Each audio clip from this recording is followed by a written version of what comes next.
Hello दोस्तों, स्वागत है आपका मेरे YouTube channel law with Aditya में। तो आज हम एक ऐसे टॉपिक के ऊपर बात करने वाले हैं जो कि बहुत इंपॉर्टेंट है एक प्रॉपर्टी बायर के लिए।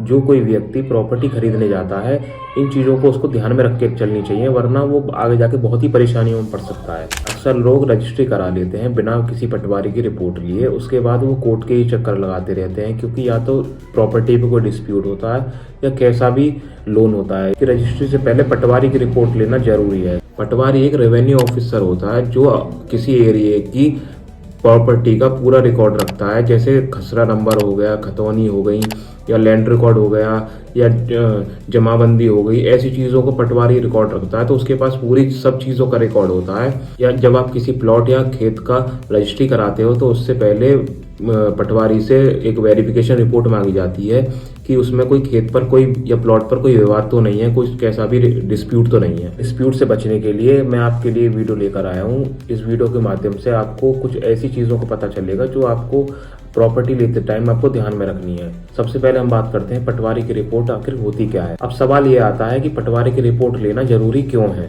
तो मैं आपको बताता हूँ। सिंपल वे में ये एक लीगल सेफ्टी प्रूफ होता है आपके पास कि इस प्रॉपर्टी पे कोई भी डिस्प्यूट या कैसा भी लोन नहीं है। अगर प्रॉपर्टी पर किसी तरह का भी कब्जा होता है या कैसा भी डिस्प्यूट होता है तो पटवारी अपनी रिपोर्ट में लिख कर देता है। अगर land agriculture to residential convert हुई है तो वो भी पटवारी अपनी रिपोर्ट में लिख कर देता है। या फिर तीसरा, कोई भी प्रॉपर्टी पे कैसा भी लोन चल रहा हो या कैसा भी डिस्प्यूट हो, वो भी पटवारी अपनी रिपोर्ट पर लिख के देता है। तो ऐसी चीज़ों का आपको ध्यान में रख के चलना चाहिए, क्योंकि यही मेन रीजंस होते हैं कि आगे जाकर प्रॉपर्टी पर डिस्प्यूट निकलता है, फिर आपको परेशानी होती है।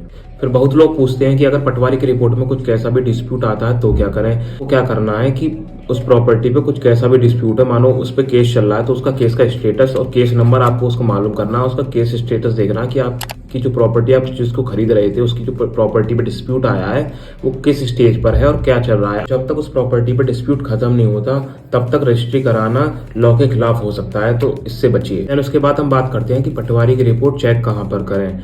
देखो, मैं आपको बताता हूँ, अगर पटवारी की रिपोर्ट आपको चेक करनी है या उसका कोई लीगल स्टेटस जो आपको चेक करना है तो आप सीधा तहसील में जाकर चेक कर सकते हैं, या फिर कई स्टेट में ऑनलाइन भी चेक कर सकते हैं। जैसे उत्तर प्रदेश में आपको भूले एक ऑनलाइन पोर्टल है, आप उस पर जाकर चेक कर सकते हैं। आपका खसरा नंबर जो भी आपकी डिटेल होती है खेत की, वो आप प्लॉट की, या उस पर डालकर आप ऑनलाइन चेक कर सकते हैं। जैसे हरियाणा में जमाबंदी.nic.in है, वेबसाइट है, उस पर जाकर आप चेक कर सकते हैं। दोस्तों, पटवारी की रिपोर्ट लेना कोई फॉर्मेलिटी नहीं है, ये एक सेफ लीगल प्रोसेस है जो आपको हर किसी को करना चाहिए प्रॉपर्टी खरीदने से पहले, ताकि आप किसी भी ऐसे डिस्प्यूट में या किसी भी ऐसे विवाद में ना फंसें जो आपको फ्यूचर में कोई भी परेशानी हो या आपको कोर्ट के चक्कर लगाना पड़े। तो ये एक लीगल प्रोसेस है, इसको आपको जरूर करना चाहिए एक या प्रॉपर्टी या प्लॉट लेने से पहले।